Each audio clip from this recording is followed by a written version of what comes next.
Bismillah, alhamdulillah, wa salatu wa salam ala rasulillah.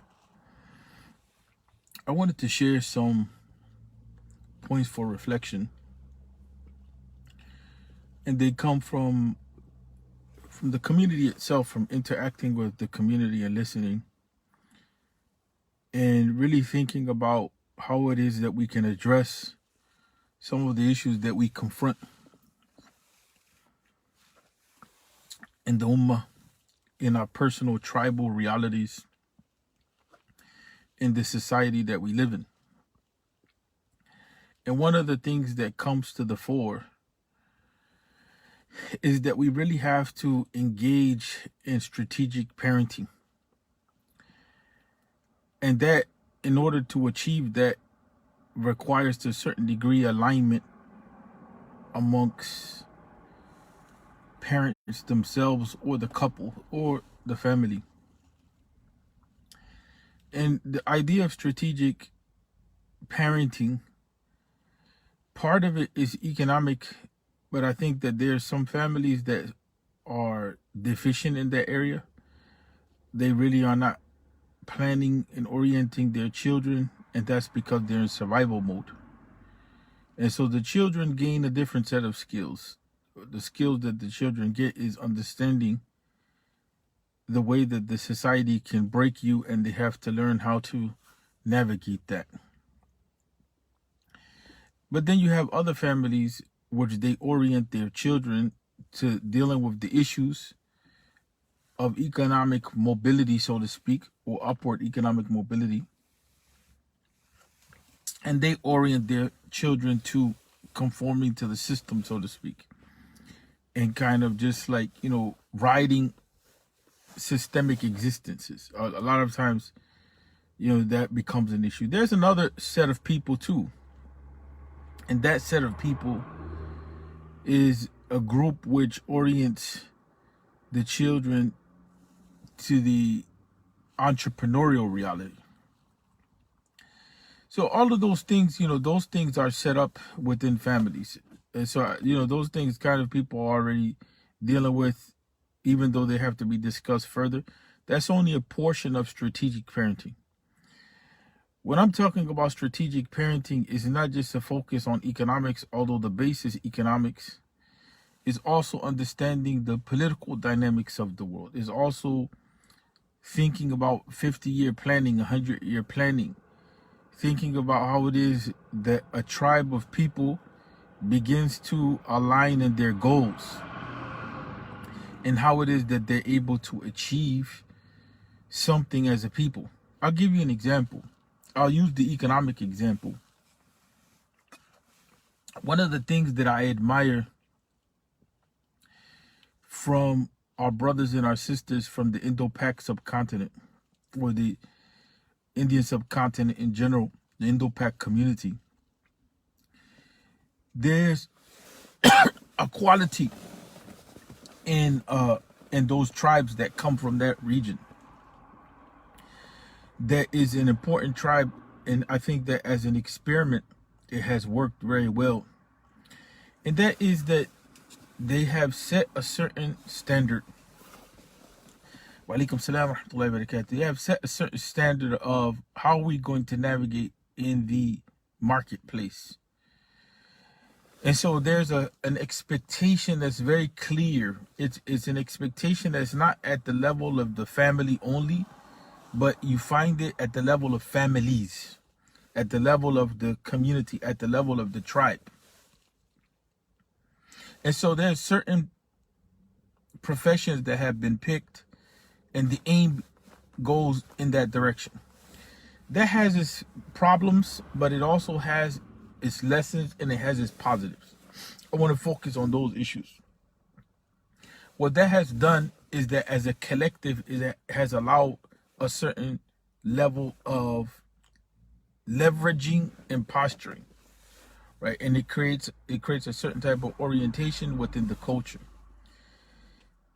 Imagine if we did the same, if we had the same levels of expectations when it came to the issues of practicing the deen, when it came to the issue of personal development outside of the economic development.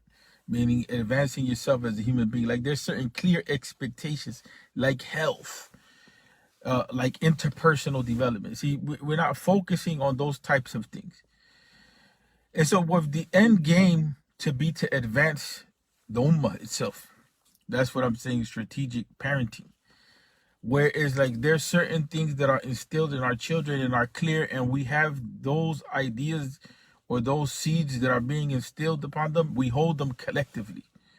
And that's really, that's really the idea of building the community overall.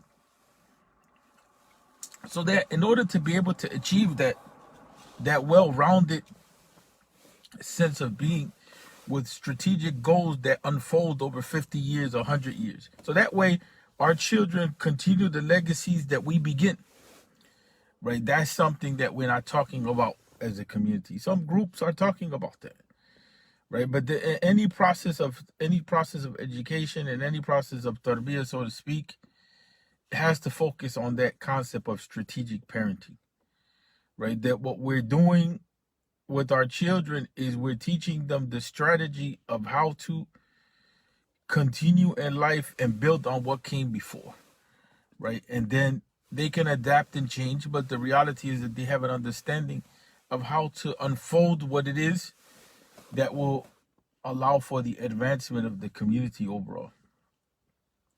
And that brings us to the foundational point that I want to end on this note. The issue of alignment between parents. The aligning, for parents to align on these types of goals, there's certain, just like they align on the goal we want for our children, this type of education. Parents are not always aligning on other issues, right? Parents are not always aligning on, we want our children to develop in this way. Sometimes there's tension, and so for instance, when the basic thing of economic survival, most parents are going to align in that realm because they want their children to do better than themselves, or they want their children to maintain wealth. And some parents, are very strategic themselves from the angle that they want their children to advance because they expect their children to take care of them in some communities. But, the issue has to go together. How we, what it is that we're investing in our children, so to speak. And I hate to use that language, because it's very economic. You know what I'm saying? But from the angle of how it is that we're cultivating our children, that's another way to say it. Those two things have to go together, right? The cultivation idea and the investment idea, because there is some investment of time and wealth. And some of us have limitations on either. We have to look at it from the angle of what it is that Islam is saying, but what it is that is also going to help them to be empowered. It can't just be economics, because the economic side, and we've seen these experiments already play themselves out, where you just focus on strategic parenting from the side of just developing your child economically. What ends up being the case is, yes, your child becomes a professional that's making X amount of money, or a business person that's making X amount of money. But then in other areas of life, they begin to fail. And then you have another group of people that we mentioned indirectly. What they do is that they focus on the development of the child religiously, for lack of a better term. But it is religiously because it's not necessarily Islamically, because if it was Islamic, it will be well-rounded. They focus on certain aspects of the deen. And so they want their child to be a hafiz of the Quran, or they want their child to go through a certain educational program, and they leave them at that. That's good. That has a certain orientation, but it's not good enough for what we're trying to talk about when we talk about the strategic parenting. But the idea that we mentioned here is the issue of what? Is the issue of having the child develop in multiple areas in unison with other people. Let me put it in a different way. We have to, if we want to see the renewal of the ummah, we have to have a strategy for how we're parenting our children that aligns with other families. So that way what this group is doing and that group is doing, at some point in time it meets, and then over time it allows the whole of the community to be able to move forward. And we gave the positive example of the Muslim community from the Southeast Asian population, or the Indo-Pac subcontinent, so to speak. The reality of how it is that certain professions were picked and that became a dominant goal for all of the community, that is something that can be done in other areas. So they teach us that. They teach that community, that tribe teaches us that if we emphasize certain things as families and we expect that from each other, that we're able to achieve. Just like, for instance, when we start talking about some of the Arabic speaking tribes, that community teaches us, that if you focus on certain types of things, like certain type of skills, business, that becomes something that the community develops itself and then is passed on. But we said that that's not enough for strategic parenting. That's just only focusing on the issue of basic survival and material well-being. Strategic parenting has to go beyond just making sure that my children are well. We have to talk about the generations that come after us, right? We have to talk about the Ibrahim alayhi salatu wasalam. He was worried about the generations that came after him, right? It wasn't just that he was worried about his great grandchildren, that they would be stabilized.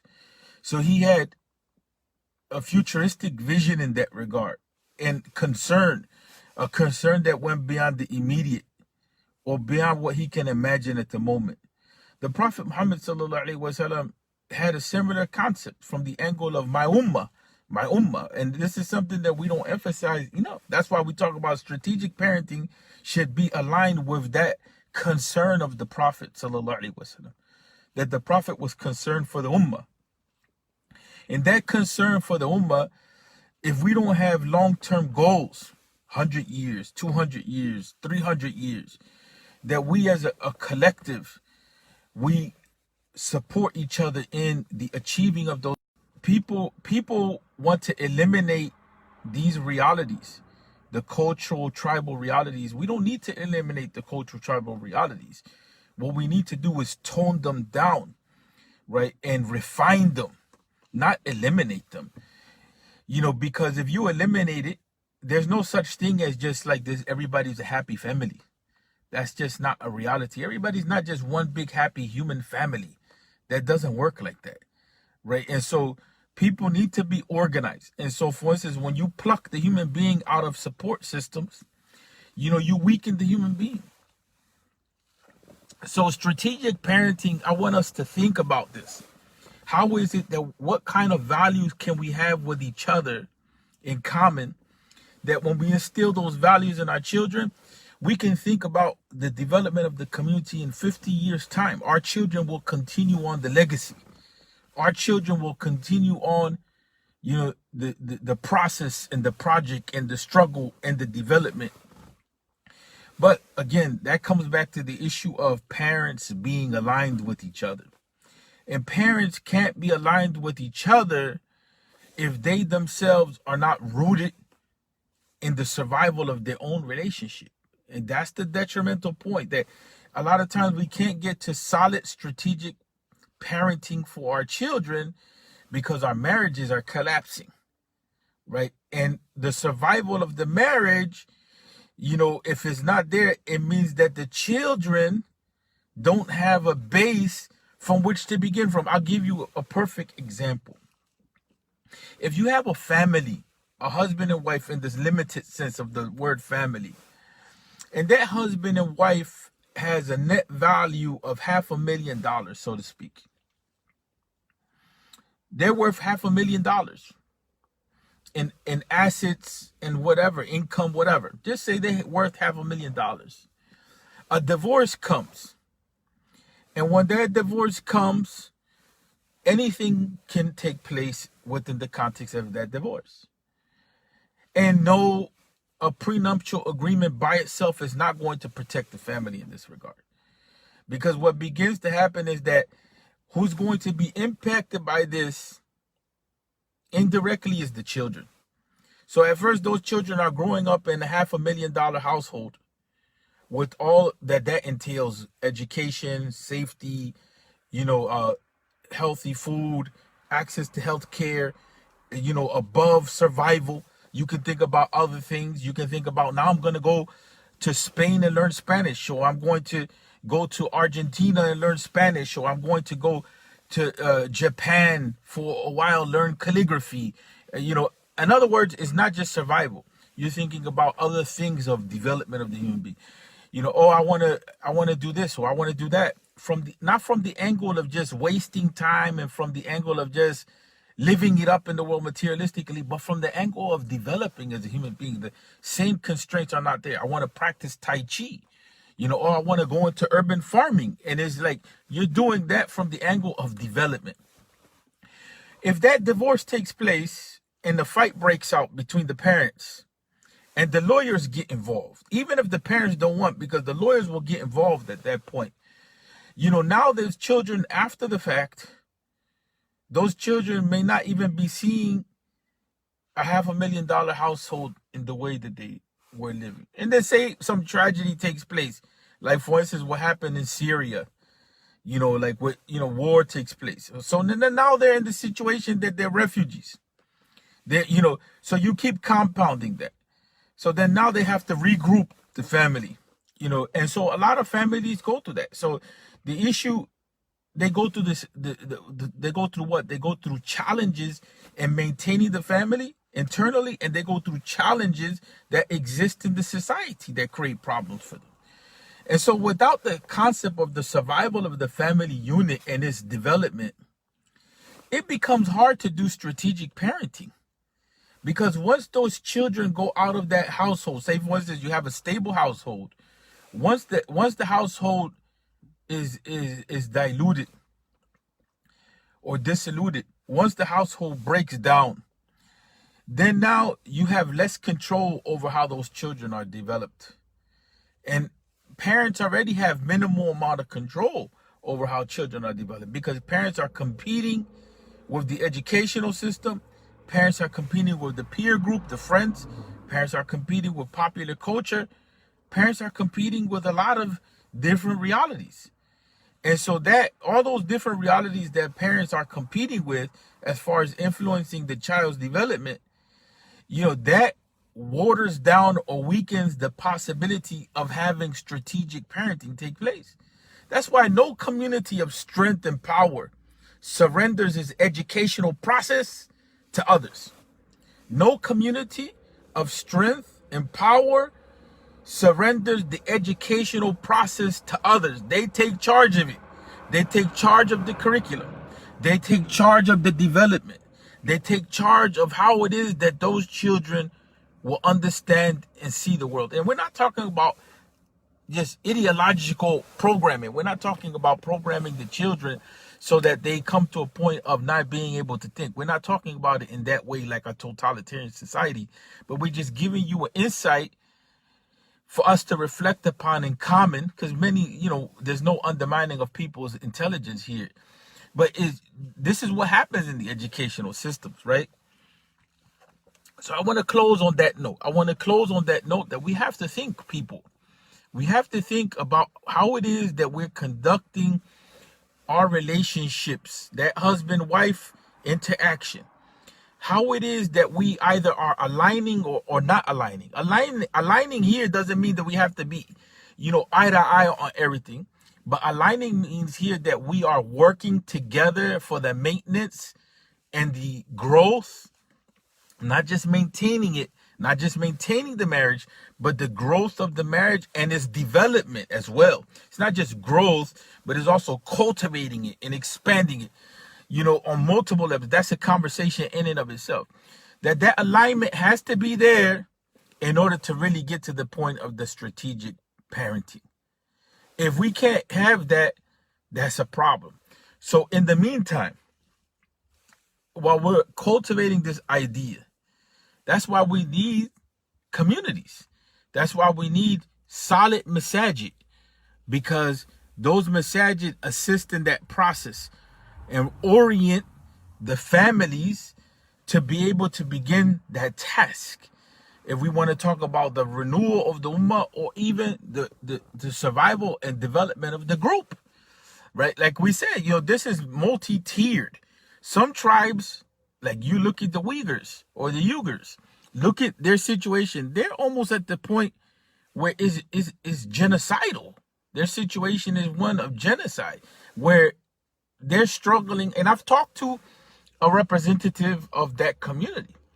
They're at the point when it comes to marrying, they have a rule of trying to marry together. And if they find that they can't marry internally within their tribe because their tribe is under threat of survival, right? If they find that they can't marry within their tribe, then they try to find someone that's close to the tribe in culture and orientation, because that is what makes the stability and the probability of the survival of the marriage more possible. It makes it more easy. That doesn't mean that in Islam you can't marry outside of your tribe. Don't get me wrong. I'm not saying that. But there's nothing wrong with continuity of the tribe. If other people want to join the tribe, that's fine. Under certain conditions, that's fine. But it's important also for us to realize that in some communities now, some tribes, some communities are almost at their existence is being threatened. And that becomes very difficult to be able to accept. Again, there's no idea of this happy family like all of us are, oh, mashallah, with each other. That's not a human reality. You know what I'm saying? Every culture, every community has its orientation. So, this is something that we want to end with, that in order to get to strategic parenting, which is our goal when it comes to our youth and seeing the continuity of the ummah, because now they take and replace us. Seeing the continuity of our communities because they replace us, right? Seeing that legacies are continued because they replace it, and they add on as well.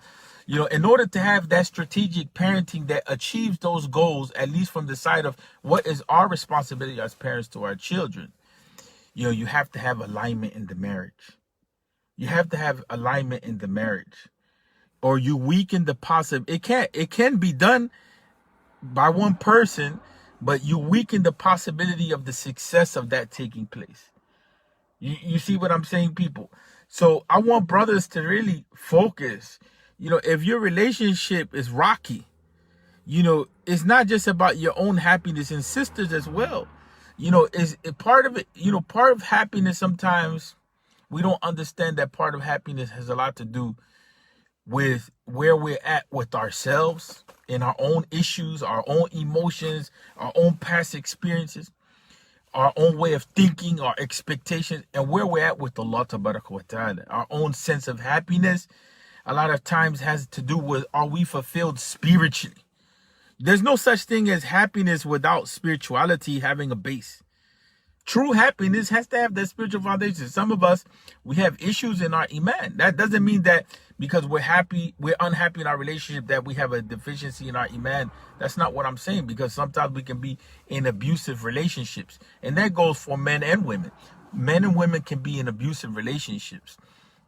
But what I'm saying is the foundation, a lot of times, it comes back to us developing ourselves, right? And so we have to really think about that side of what's going on in our relationship, and is it threatened?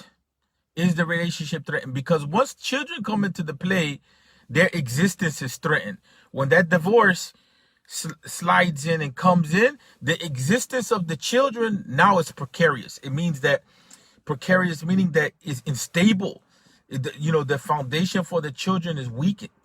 And so in order to be able to go to higher levels and deal with higher issues, we have to make sure that there's stability within the home, right? And so that's going to take us looking at ourselves, and that's going to take us being able to communicate with each other and being in accord and in agreement with each other that the marriage has not only to survive, but it has to thrive. And so we have to come together to really work that out. Like, what does that mean? What does that mean? What does it mean that the marriage should not only survive, but it should thrive? on multiple levels. It should be thriving on the level of emotions, on the level of spirituality, on the level of economics. And sometimes some things will wane. And waning means that it will become weakened. But ensuring the core survival of the marriage becomes important, again, for the survival of the children. Right. And so, I was trying to highlight that, but I really want to close. I was trying to highlight that point, that happiness, we really have to be careful when we're talking about what happiness means. We really have to be careful when we talk about what happiness means. Some of the community, they have bought into this idea of happiness when people are having issues with themselves. And I'm telling you from reflections and experiences, some of the issues that people are having is because they are failing to do work on themselves. And some of it is real, like there's abuse in the relationship. But when people make decisions to pursue their own happiness and it destroys the foundation of the family, meaning the security of the children, that's extremely, extremely problematic. Because not only do you do damage now to the sister, as a brother, we're using that example, and women can fall in line too with the same problem. But damage is being done to the children and to the future of the ummah, and to the future of your own family and to the future of your own tribe. You see what I'm saying? So is the ummah is involved in that? The society is involved in that? The tribe is involved in that? Your immediate family is involved in that? And that creates the cycle of destruction, because once those foundations are destroyed, really for no reason in some cases, because some people are not putting in the work. If there's physical violence and abuse, that's a different issue. We advise to end that relationship. You know what I'm saying? Especially if people can't work that stuff out. You know what I'm saying? But in any event, we leave on that note. Alignment in the marriage to create a base for strategic parenting. Assalamu alaikum wa rahmatullahi wa barakatuh.